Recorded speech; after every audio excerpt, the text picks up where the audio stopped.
Assalamualaikum warahmatullahi wabarakatuh. Kami dari kelompok 2 akan mempresentasikan hasil kerja kelompok kami mengenai wawancara yang beranggotakan saya, Aprilia Khalifatul Amri, Ayu Firia Fasti Talita Andriani, Nilna Maulidia Kamila, dan Salsabila Melati Sukma.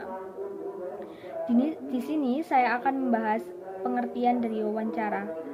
Wawancara sendiri adalah salah satu bentuk dari komunikasi interpersonal yang merupakan suatu bentuk komunikasi yang langsung tanpa perantara media antara individu, penanya, dan narasumber melakukan tanya jawab secara bergantian.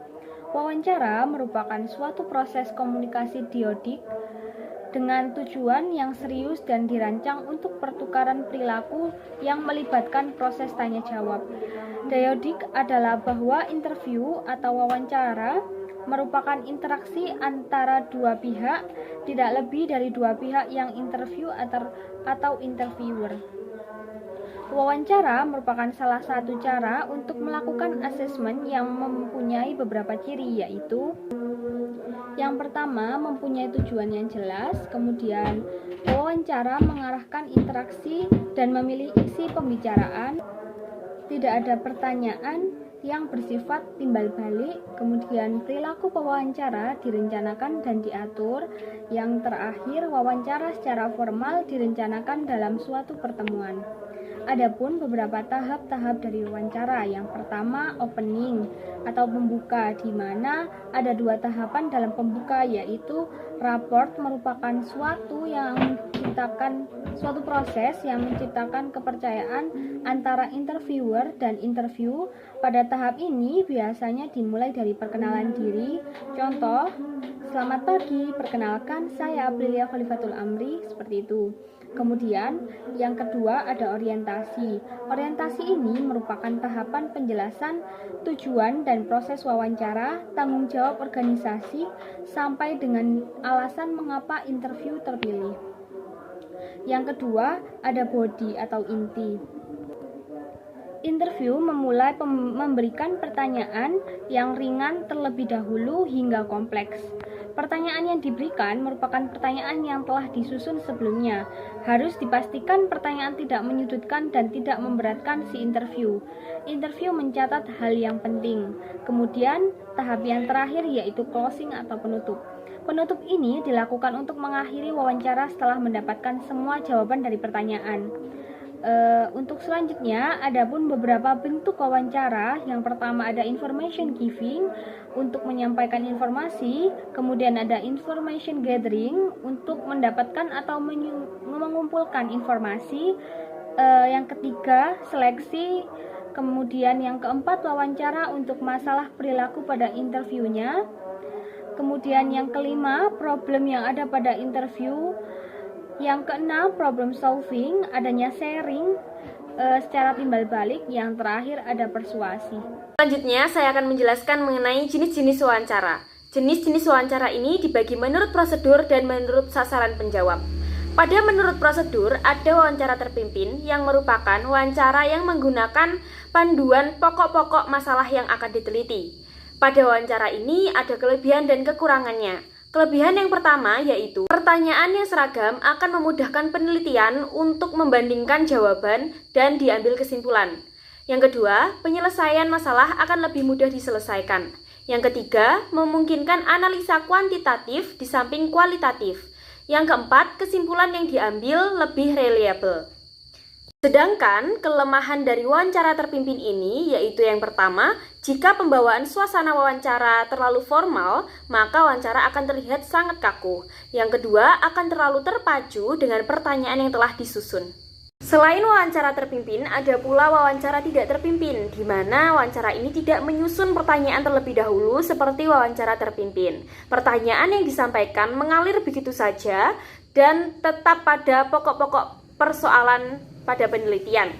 Kelebihan dari wawancara tidak terpimpin ini, suasananya sedikit santai dibandingkan wawancara tidak terpimpin, dan kelemahannya yaitu data yang diperoleh rendah, data yang diperoleh juga tidak dapat untuk pengecekan yang mendalam. Wawancara memerlukan waktu yang lama dan hanya cocok untuk digunakan pada penelitian eksploratif.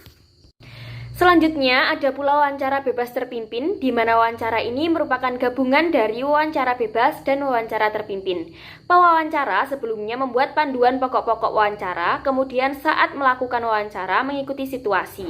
Panduan tersebut menjadi pengendali saat wawancara. Selanjutnya, menurut sasaran penjawab, ada wawancara perseorangan di mana ini dilaksanakan secara langsung dan wawancara dengan orang yang diwawancarai. Perolehan data dari wawancara perseorangan ini didapatkan akan lebih intensif. Kemudian ada wawancara kelompok. Jenis wawancara ini dilaksanakan oleh 2 wawancara atau lebih dengan 2 orang yang diwawancarai atau lebih. Kemudian ada research interview, di mana wawancara ini terstruktur dan terfokus serta ditentukan berdasarkan tujuan riset daripada kebutuhan individu. Pertanyaan yang diberikan pada wawancara ini sama agar menjadi bahan pertimbangan. Kemudian ada diagnostic interview. Fungsi dari jenis wawancara ini yaitu digunakan pada pasien atau klien psikiatri untuk mendeskripsikan berbagai kemungkinan seperti tipe, tingkat keparahan, durasi, waktu, sejarah masa lalu, dan sebagainya. Kemudian ada clinical interview. Jenis wawancara ini dibagi menjadi yang pertama consultation interview yang bersifat konsultasi, ada screening interview yang berhubungan dengan pengambilan keputusan dengan sejumlah orang dalam waktu yang singkat.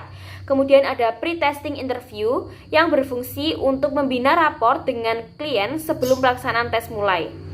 Selanjutnya ada intake interview. Wawancara ini biasanya dilakukan oleh pekerja sosial dan dirancang untuk mengenalkan klien dengan kondisi klinis, menilai apakah proses itu memenuhi kebutuhannya atau tidak.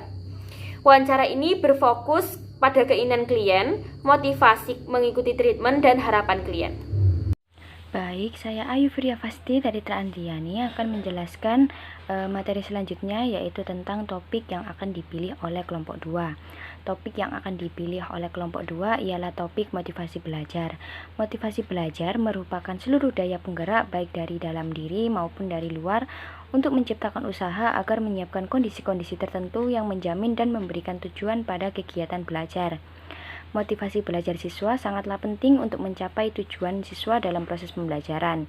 Seorang siswa yang memiliki motivasi belajar yang tinggi akan belajar dengan sungguh-sungguh dan tidak mudah menyerah, serta selalu berusaha untuk mencapai hasil yang baik. Oleh karena itu, kami mengambil topik motivasi belajar siswa ini dengan tujuan untuk mengetahui seberapa besar dorongan yang ada di dalam diri siswa untuk melakukan proses pembelajaran. Oke, selanjutnya yakni ada pedoman wawancara motivasi belajar. Di dalam pedoman wawancara ini terdapat nama, kelas, jenis kelamin, dan hari atau tanggal, serta pertanyaan-pertanyaan yang akan disajikan. Kelompok 2 akan menyajikan sebanyak 10 buah pertanyaan. Bentuk pertanyaan-pertanyaannya dapat dilihat di dalam gambar berikut. Dan ini merupakan lanjutan dari pertanyaannya. Kemudian teman saya akan mencontohkan bagaimana implementasi wawancara yang baik. Untuk itu, yuk simak terus videonya. Ketika melakukan wawancara, kita harus memperhatikan beberapa komponen, antara lain yang pertama yaitu memperkenalkan diri, maksud, dan tujuan. Kita sebagai pewawancara harus memperkenalkan diri kita kepada siswa. Contohnya, perkenalkan, nama saya Nila Maulidia Kamila. Di sini saya akan melakukan wawancara tentang motivasi belajar kepada Anda untuk mengetahui seberapa besar dorongan yang ada di dalam diri Anda untuk melakukan proses belajar. Yang kedua yaitu memulai dengan pertanyaan ringan seperti menanyakan kabar atau keadaan. Contohnya seperti ini. Sebelumnya, bagaimana kabar Anda akhir-akhir ini? Apakah baik-baik saja? Syukurlah jika baik-baik saja. Yang ketiga yaitu memulai wawancara. Ini kita dapat memaparkan pertanyaan-pertanyaan yang sudah dibuat pada pedoman wawancara. Contohnya seperti bagaimana cara Anda belajar? Apa yang memotivasi Anda dalam belajar? Bagaimana bentuk usaha Anda ketika Anda kurang memahami suatu materi pelajaran?